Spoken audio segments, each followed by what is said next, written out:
교회에서 질문을 하면 믿음이 없다고들 합니다. 하지만 질문이 없으면 이해를 할 수 없죠. 생각하는 그리스도인을 위한 팟캐스트 가짜 복음, 진짜 복음 지금 시작합니다.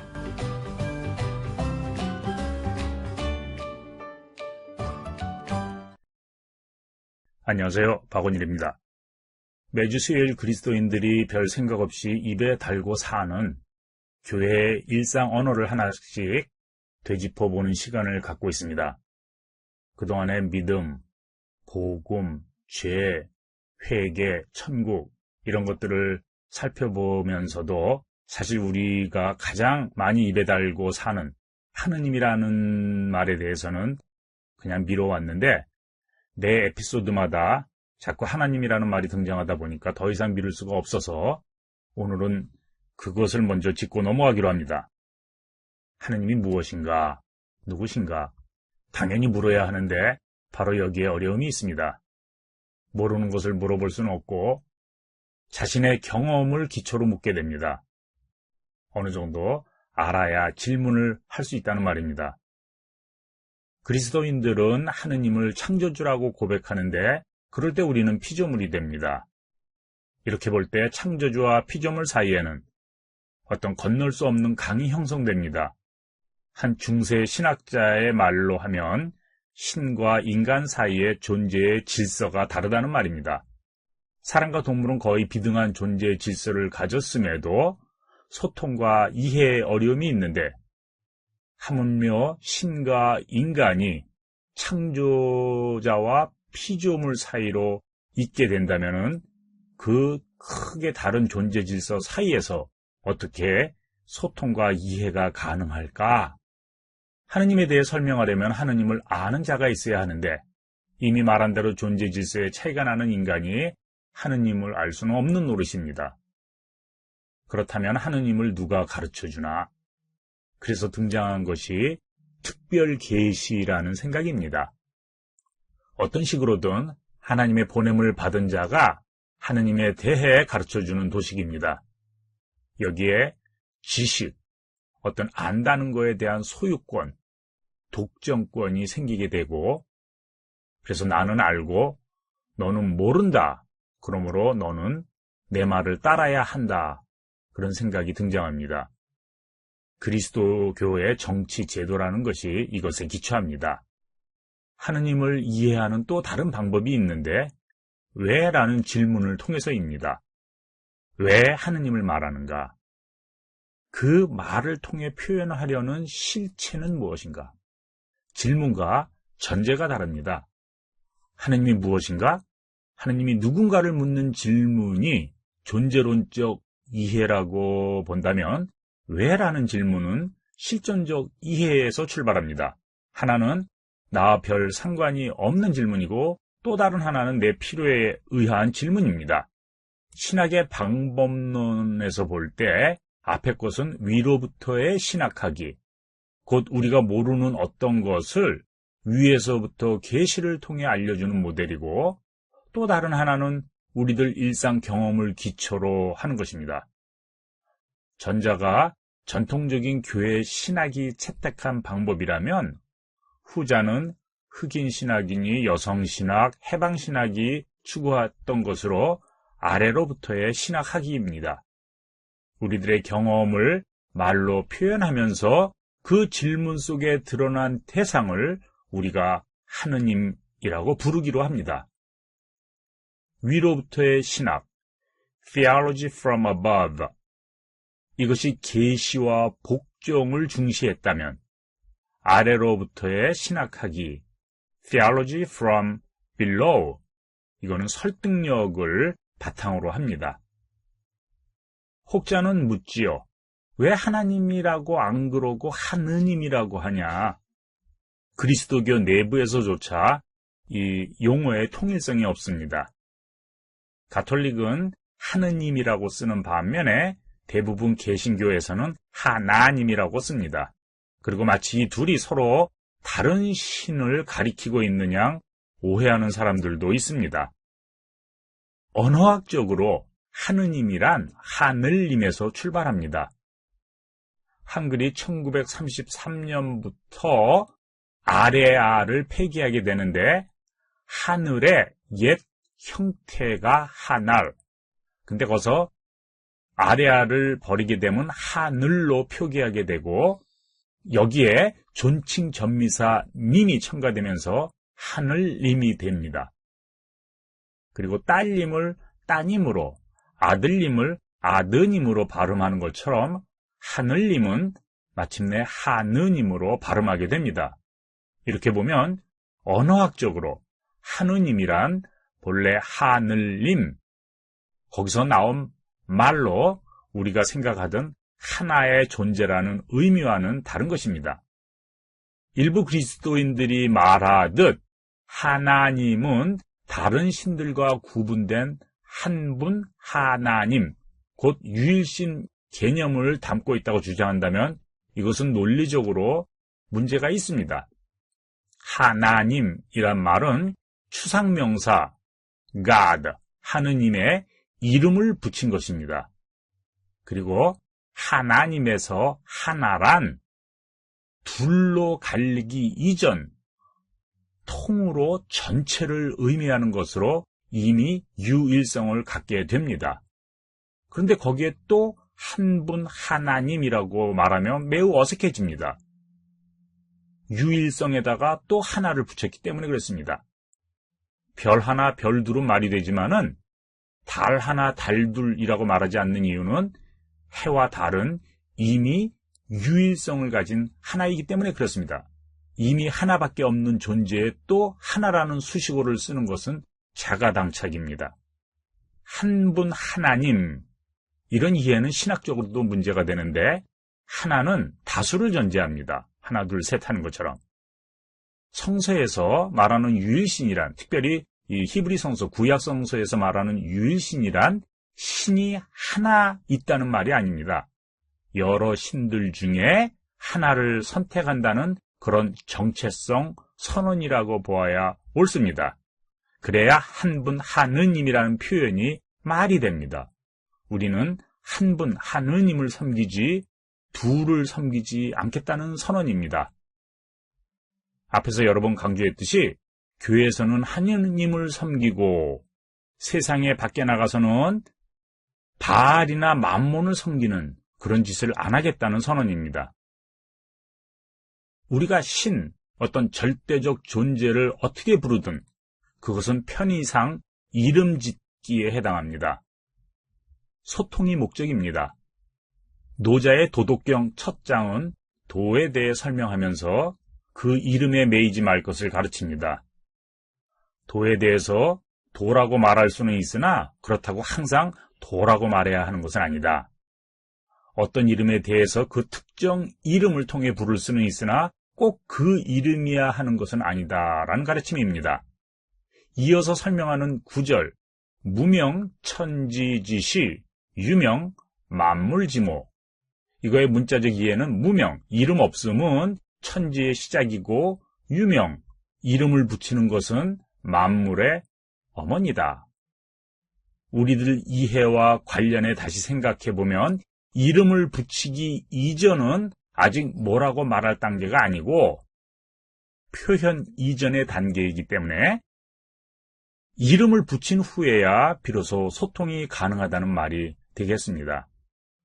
우리가 7회 에피소드 해석학적 삼각형을 다시 떠올리면 우리는 말과 글을 통해 생각과 경험을 표현합니다. 그때부터 다른 사람들과 소통이 가능해집니다. 구체적인 표현, 이름 짓기 이전에는 생각은 그냥 생각으로 있을 뿐입니다. 그리고 구체적인 표현은 생각을 담는 역할을 하는 만큼 그 문자와 표현에 일정한 제약이 따르게 마련입니다. 종종 생각을 모두 다 전하지 못합니다. 그래서 우리가 표현 이면에 숨어있는 경험과 뜻을 살펴야 하는 이유이기도 합니다. 종결한 으뜸 가르침이라는 의미로 우리가 누구인지 또 어떻게 살아야 하는지를 가르칩니다. 동서양을 통해서 철학이나 종교는 이것을 다 가르칩니다. 다만 차이라고 하면은 이 근본 원리를 무엇이라 부르는가 하는 점입니다. 차이가 있다면 이름 짓기입니다. 이름만 달리할 뿐입니다. 불교에서는 신이라는 개념 없이 그것을 설명합니다. 사실 도덕경을 통해 본 도가 철학에서도 신을 설정하지 않습니다. 그러나 그 진리, 우리가 궁극적으로 추구하는 바를 무엇이라 부르던 결국 가르침은 하나입니다. 우리는 누구인가? 우리는 어떻게 살아야 하는가? 다시 우리들의 처음 질문으로 돌아와 왜 하느님을 말하는가? 인간의 궁극적 물음에 대한 해법으로 하느님이 등장합니다. 아니, 그것을 우리가 하느님이라고 부르기로 합니다. 노자의 말로 바꾸면 물음에 대한 해법으로 도가 등장합니다. 아니, 그것을 도라 부르기로 합니다. 그런데 고대 사회에서는 인간의 모습을 기초로 하느님을 그렸습니다. 인간 중에 가장 힘 있는 자가 왕이 되고, 그래서 그 모습을 통해 보다 힘센 하느님을 그렸습니다. 그래서 인격신, 인간, 그 중에서도 남성의 성격을 띤 신이 등장하게 됩니다. 그런데 인간의 문화와 정신이 발달하면서 이런 인격신 개념도 역사 저편으로 사라집니다. 이렇게 보면 태초에 하느님이 인간을 만들었다고 하지만 사실 태초에 인간이 인격적 하느님을 만들었다고 보아야 할 것입니다. 그러면 다문화, 다종교 사회를 사는 우리들이 어떻게 하면 하느님 개념을 서로 소통할 수 있을까? 원형 테이블을 한번 상상해 봅니다. 우리가 가족을 생각하면 가장 먼저 떠오르는 것이 밥상 공동체인데 아버지, 어머니, 형제, 자매, 더 많은 경우에는 할아버지, 할머니 그리고 손주들까지 둘러앉아 있습니다. 가족에 대한 가족원들의 표현이 각각 다릅니다. 그러나 그것을 통해 모두 같은 것, 가족을 말하고 있습니다. 이번에는 원형 테이블 주위에 종교인들이, 서로 다른 종교인들이 둘러앉아 있는 것을 상상해 봅니다. 그들이 자신들이 생각하는 절대자, 절대 진리에 대해 이야기를 나눕니다. 그리고 그 이름들이 가르치는 것이 결국은 하나임을 확인합니다. 이렇게 서로 공감할 수 있는 언어, 말되는 언어를 우리가 찾아야 합니다. 결론적으로 하느님에 대한 모든 표현은 은유적일 수밖에 없습니다. 하느님, 그것이 우리의 경험을 초월해 있기 때문에 그렇습니다. 그리고 은유적이란 말은 그렇다, 아니다, yes, no를 동시에 품고 있습니다. 전에 예로 들었던 것처럼 주는 반석이시다, 주는 반석이시다, yes. 그렇지만 주는 반석, 주는 돌멩이는 아닙니다. 반석은 아닙니다. 마찬가지로 하느님은 어떤 이름으로 불릴 수 있지만 반드시 그 이름이어야 하는 것은 아닙니다. 이름도 중요하지만 더욱 중요한 것은 그 이름이 가리키는 대상, 그 이름에 담긴 뜻입니다. 사람들은 하느님은 사랑이시다라고 흔히들 말합니다. 그런데 이를 은유적인 표현으로 읽을 수 있어야 합니다. 하느님은 사랑이지만 하느님이 곧 사랑은 아닙니다. 하느님은 사랑을 초월해 있습니다. 또한 하느님의 사랑을 말할 때에는 정의를 동시에 떠올릴 수 있어야 합니다. 하느님 사랑은 정의와 함께 생각할 때 비로소 그 가치가 있습니다. 그럼 그리스도교에서 말하는 하나님은 무엇일까? 하느님은 누굴까? 그리스도인들에게 하느님이란 예수의 하느님을 말합니다. 예수가 아버지라 불렀던 그 하느님입니다. 맞고 틀리고 좋고 싫고를 떠나 그리스도인이라면 그리스도인의 정체성에 부합하는 하느님 이해를 먼저 가지고 출발해야 합니다. 그런데 한국교회에서는 이런 예수의 아버지로서 하느님 이해를 소홀히 하는 경향이 있습니다. 아마도 예수가 하느님 자신인데 무슨 그런 소리를 하느냐는 둥 삼위일체의 신관을 가지고 접근하기 때문인지는 몰라도 교리에 앞서 성서를 먼저 읽는 습관을 가져야 하겠습니다. 그리고 성서마다 신에 대한 다른 이해를 가지고 있음 또한 확인해야 합니다. 말과 표현은 손가락처럼 무엇을 가리킵니다. 그럼 하느님이라는 말이 무엇을 가리키는가?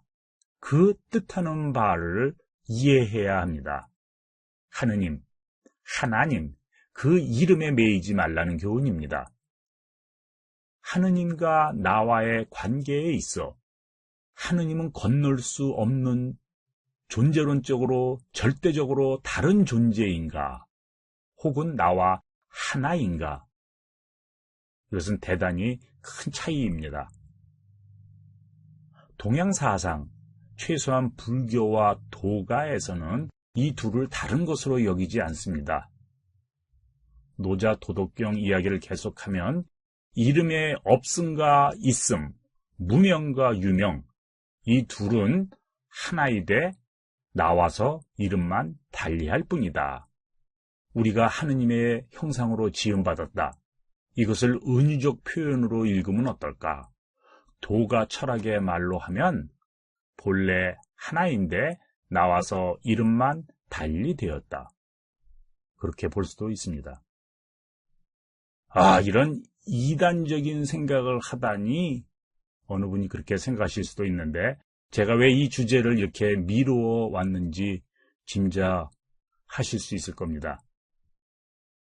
그리스도교에는 본래 여러 개의 그리스도교 이해가 있었습니다.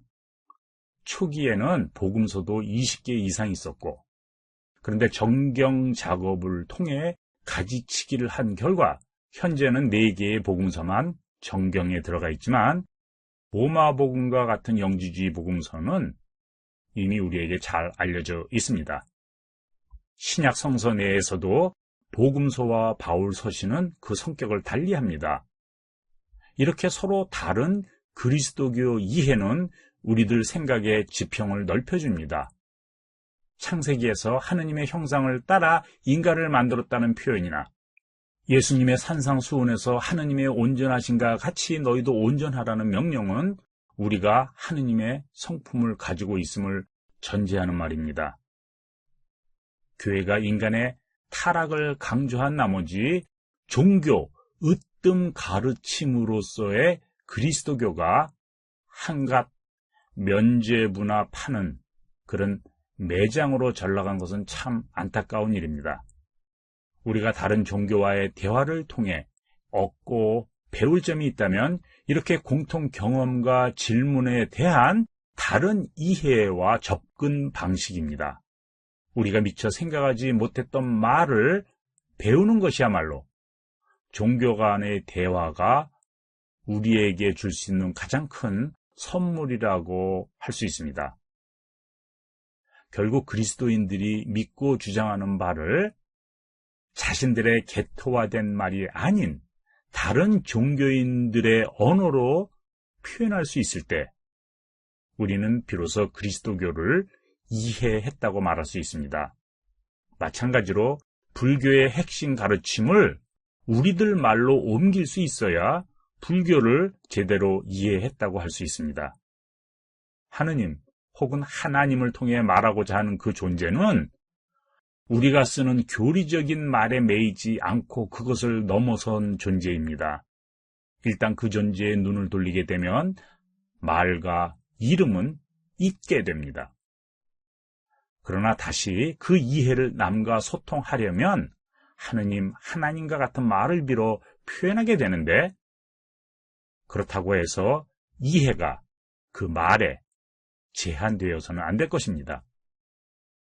우리는 예수의 하나님을 통해 하느님을 만나고 다른 신관, 다른 종교 간의 대화를 통해 하느님의 이해를 넓혀갑니다. 내 안에 하나님이 당신 안에 계신 하나님께 문안드립니다. 그 신을 깨웁니다. 신나는 일입니다.